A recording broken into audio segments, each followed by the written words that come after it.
Welcome. This is Radio Pras.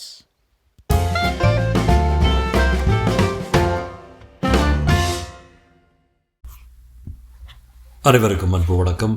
ராஜேஷ்குமாரின் யுத்த பூமி அத்தியாயம் 5.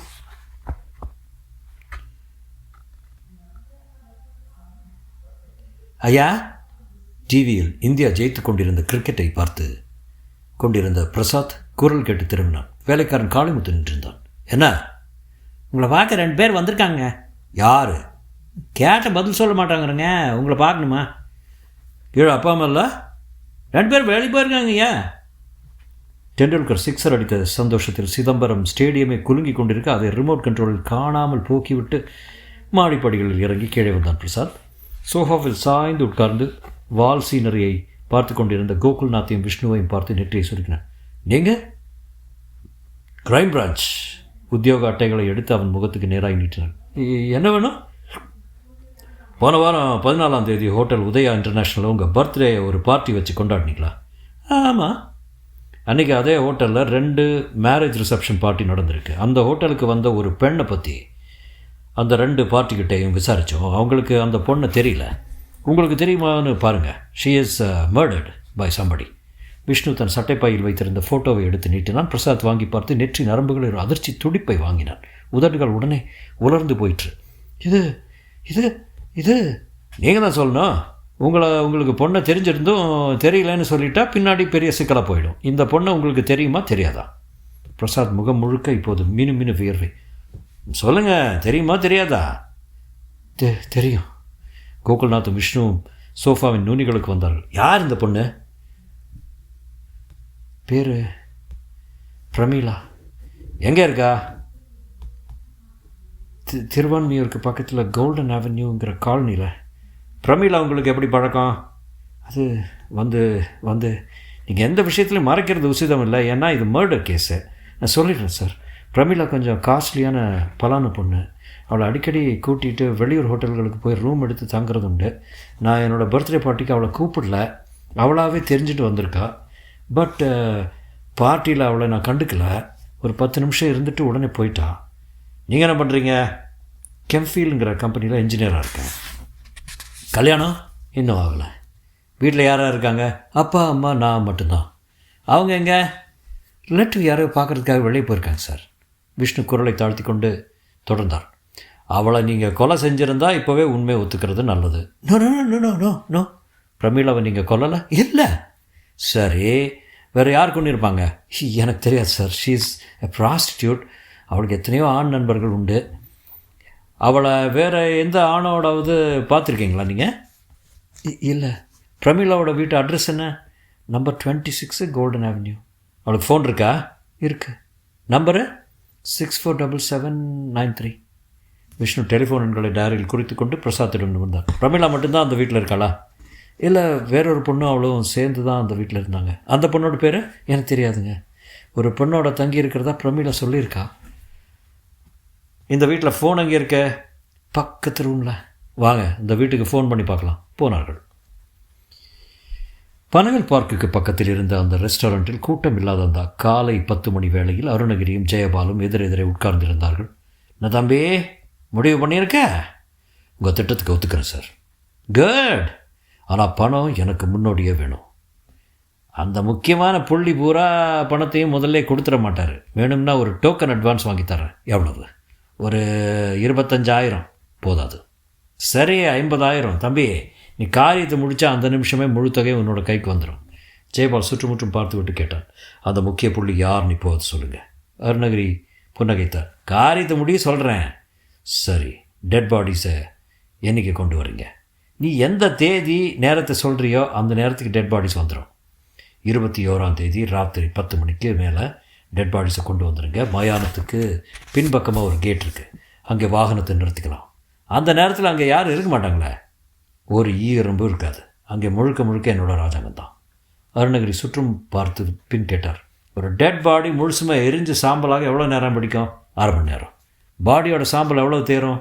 1/2 சாக்கு முட்டை. தம்பி, இவ்வளோ தூரம் பேசிட்டு கடைசி நேரத்தில் பயமாக இருக்குன்னு ஜகா வாங்கிடாத. நான் சொல்லிட்டா பேச்சு மாற மாட்டேன். இந்த வார்த்தை போதும் தம்பி. அட்வான்ஸ் இப்போ கிடைக்கும். 20ஆம் தேதி சாயந்தரம் 6 மணிக்கு இதே ஹோட்டலுக்கு வா, பணம் ரெடியாக இருக்கும். 20ஆம் தேதிக்கு முன்னால் நாம் சந்திக்க வேண்டாமே.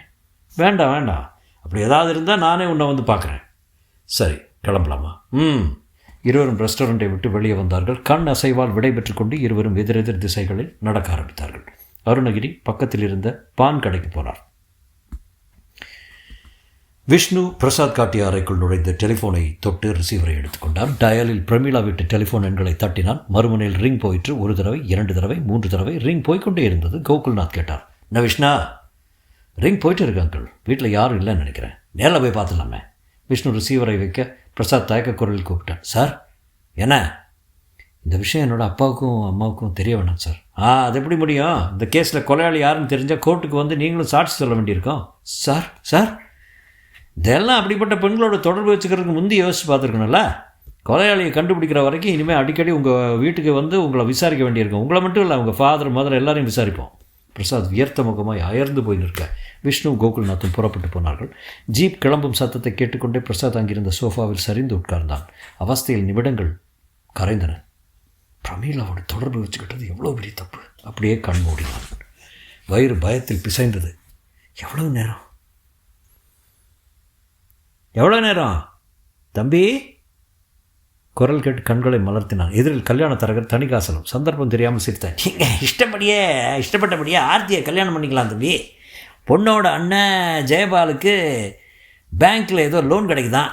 1 மாதத்துக்குள்ளே சொந்தத்தில் தொழில் தொடங்க போகிறானா. வீட்டில் அப்பா அம்மா இல்லைங்களா தம்பி? தரகர் தணிகாசலம் பேசிக்கொண்டே போக பிரசாத் எந்த விதமான சலனத்தையும் காட்டாமல் அவரையே பார்த்தான். மனசுக்குள் திகில் ஒரு திருவிழாவை கொண்டாடி கொண்டிருந்தது. 20ஆம் தேதி மாலை 6 மணி, பனகல் பார்க் ரெஸ்டாரண்ட். அருணகிரி ஒரு பிளாஸ்டிக் பையை சுற்றி ஜெயபாலிடம் நீட்டினார். பான் வாசனை மணத்தது. Token advance 50,000.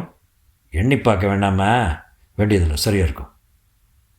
பணத்தை வாங்கி கொண்டதும் ஜெயபால் எழுந்தான். குரலை தாழ்த்தி கொண்டு சொன்னான், பேசினபடி டெட் பாடியை கொண்டு வந்துடுங்க. காரியத்தை கச்சிதமாக முடிச்சிடலாம். காரியம் முடித்த அடுத்த நிமிஷமே மீதி பணம் என் கைக்கு வந்துடணும். தம்பி, பணத்தை பற்றின கவலையே உனக்கு வேண்டாம். பேசின தொகை சலவை நோட்டுக்கெல்லாம் உன் மடியில் வந்து விழும். எல்லாத்தையும் பேசி முடிவு பண்ணிட்டோம். இப்போ சொல்லக்கூடாது அந்த முக்கிய புள்ளி யாருன்னு. காரியம் முடிட்டு தம்பி, நானே அவர்கிட்ட உன்னை கூட்டிகிட்டு போகிறேன். திருவான்மியூருக்கு பக்கத்தில் இருந்த தூங்குமூஞ்சி மரங்கள் அடர்த்தியாய் சூழ்ந்திருக்க கோல்டன் அவென்யூவுக்கு ஜீப் நுழைந்து பிரமிளாவின் வீட்டை மோப்பம் பிடித்துக்கொண்டு வாசலில் நின்றது. கோகுல்நாத்தும் விஷ்ணுவும் இறங்கினார்கள். அந்த பகல் நேரத்திலேயே அவென்யூ ஜன நடமாட்டம் அதிகம் இல்லாமல் நிசப்தமாக இருந்தது. பக்கத்து காலி மைதானத்தில் நாளைய கபில் தேவ்களும் டெண்டுல்கர்களும் கொதிக்கிற வெயிலில் கிரிக்கெட் விளையாடி கொண்டிருந்தார்கள். இருவரும் முன்வாசலில் இருந்து சிறிய கேட்டை திறந்து கொண்டு உள்ளே போக கதவில் பித்தளை பூட்டு தொங்கி வெயிலில் பளபளத்தது. அங்கேல், டோர் லாக்டு. பக்கத்தில் எந்த வீடுகளும் இல்லை. கோகுல்நாத் தன் தாடையை தடவி சுற்றுமுற்றும் பார்வை செலுத்த சட்டென்று மறந்தார். விஷ்ணா, என்ன அங்கிள், கொஞ்சம் தூரத்தில் சைக்கிளில் வர ஆசாமி போஸ்ட்மேன் தானே? காப்பி கலர் யூனிஃபார்மை பார்த்தா அப்படி தான் தெரியுது. இன்னும் கொஞ்சம் பக்கத்தில் வந்தால் கிளியராக தெரிஞ்சிடும்.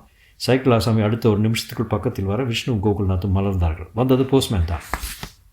கோகுல்நாத் கூப்பிட்டார், போஸ்ட்மேன், 1 நிமிஷம் இப்படி வரீங்களா? ரிட்டையர்மெண்ட்டுக்கு சொற்ப வருஷங்களை பாக்கி வைத்திருந்த அந்த வழுக்கை தலை தபால்காரர் சைக்கிளை ஸ்டாண்ட் இட்டுவிட்டு அவர்களை நெருங்கினார். என்ன சார், நீங்கள் இந்த பீட் போஸ்ட்மேன் தானே? ஆமாம். இந்த வீடு பூட்டியிருக்க, இங்கே இருக்கிறவங்க யாருன்னு உங்களுக்கு தெரியுமா? அது என்று தயங்கியவர் பார்வை நிறைய சந்தேகத்தை நிரப்பிக்கொண்டு கேட்டார். நீங்கள் யார்? போலீஸு, ஒரு விசாரணைக்காக வந்தோம். வீடு பூட்டி இருந்தது, அதான் உங்களை கூப்பிட்டு கேட்டுட்ருக்கோம். இந்த வீட்டில் 2 பொண்ணுங்க இருக்கிறதா எங்களுக்கு தகவல். தபால்காரர் இப்போது பவ்யமானார். உங்கள் தகவல் சரிதான் சார். இந்த வீட்டில் 2 பொண்ணுங்க இருக்காங்க. ஒரு பொண்ணோட பேர் பிரமீளா, இன்னொரு பொண்ணோட பேர் சாருமதி. வேறு யாரும் இல்லை சார். 2 பேரும் வேலைக்கு போகிறாங்களா? இல்லை சார், அந்த பொண்ணுங்க 2ம் ஒரு மாதிரியான டைப்பு. ஆனால் கஸ்டமர்ஸ் இங்கே வரமாட்டாங்க. இந்த பொண்ணுங்களுக்கு லெட்டர் வருமா? அதிகமாக வராது சார். மாதத்துக்கு 2-3 வரும், அவ்வளோதான். லெட்டர்ஸ் யார்கிட்டருந்து வரும்? அதை நான் கவனிச்சதில்லை சார். இந்த வீட்டில் இருக்கிற 2 பொண்ணுங்களையும் கடைசி என்றைக்கு பார்த்தீங்க? ஒரு 4-5 நாள் பூட்டி தான் சார் இருக்குது. இங்கே யாராவது வந்துட்டு போனதை நீங்கள் பார்த்துருக்கீங்களா? இல்லை சார். சரி, நீங்கள் போங்க. போஸ்ட்மேனை அனுப்பிவிட்டு கோகுல்நாத் விஷ்ணுவின் பக்கம் திரும்பினார்.